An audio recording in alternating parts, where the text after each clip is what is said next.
Update tayo ngayon dito sa aming tigil. Naglilinis sila ngayon. Nalinis na yung nandun sa mga nililinis yung gawin na sa inahin. Tapos ayun, pinakpat na tayo. Nalinis na sila. Tingnan natin yung mga biik natin ngayon kung gaano sila kalaki. So ayan sila. Ito laging madungis kasi marami sila dito. Kumain na yan. Kaya mga nakahiga. Kumaandar yung ating ilisan. Tingnan yung sprayer dito. Yun yung gamit nila. So ayan, mga nakahiga ngayon. Nakabusog. Tingnan yung katawan dito. Ang balik nila. Kulak eh. Meetingin pa. Mga tulog na yun.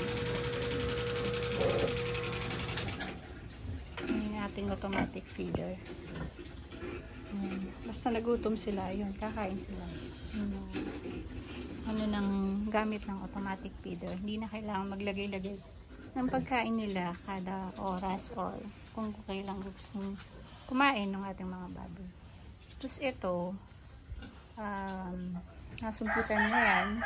So, tignan kung buntis na. Pero nakalampas na sa days na kailangan malaman kung ito nga ay buntis or hindi. So, ayan. Punta tayo dito sa mga dalawang inahin na malapit ng panganak. Ayan siya. Tignan nyo kung gaano kalaki yung tiyan. Ayan yung tiyan niya. So, ayan yung palatandaan na buntis talaga siya. Ang ganyan kalaki yung tiyan. Ito naman yung isa.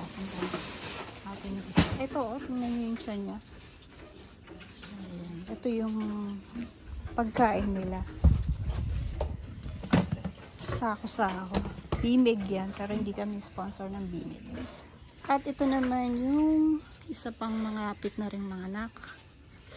Ayan. Laki ng ano nila. Laki na ng tiyan niya. Ito siguro marami yung iaanak na. Tignan nyo yung kanyang tiyan dito sa side. Ayan siya. Pulang-pula na. Yung mga ano niya. Nipple nung kanyang yung daddy ng ating inahin. At yan. Kanyang kalaki ang tiyan niya. Malaking baboy din kasi ito. Malapit ng mga anak. Tingnan niya. Yan.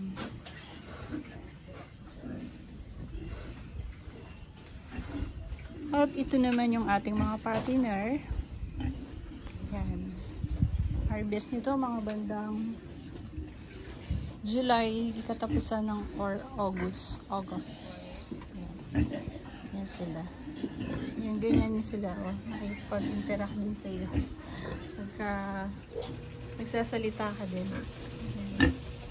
Kumakain sila. Yan. At yung iba naman ay kumain na rin. Pag yan eh, nabusog na pabulog nila. Tignan nyo yung tsura nila. Asang tenga nito. Dalawang klase yan. Isa nakatas ang tenga, isa nakatapa naman. Kakain sila.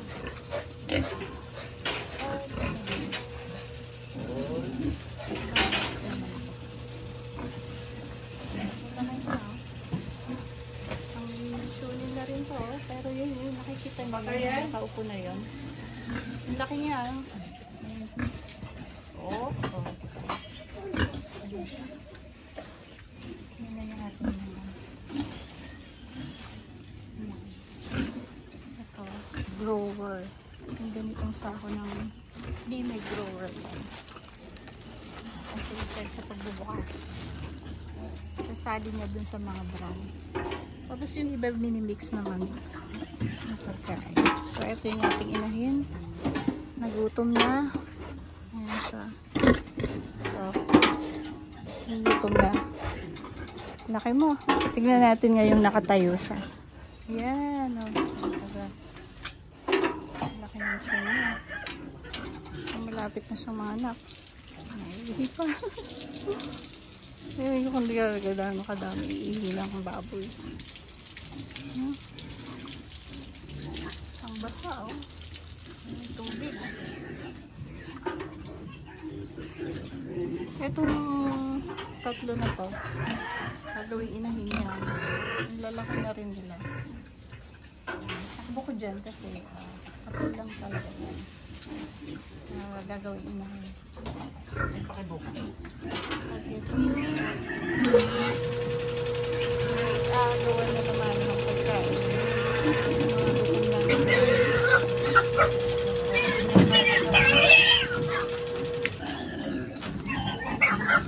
Nag-aaway pa. Gagawan sila. Gagawan sila sa pagkain. Wala na pa kailan yun. Tubos-ubos. Sasali na po, tanga.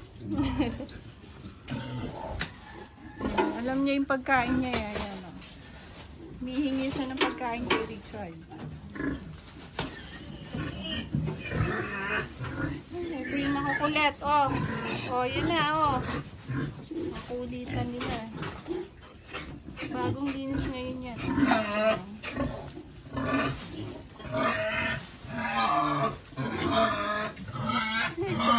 Malaki na na yan. Yun yung secret para mas lumaki.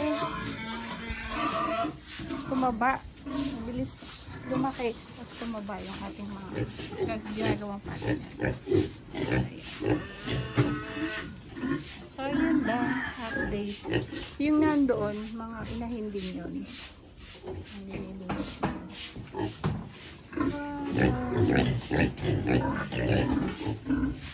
Wait natin. Ayun lang guys. Update ko lang sa ating piggery dito sa Batangas. Bye!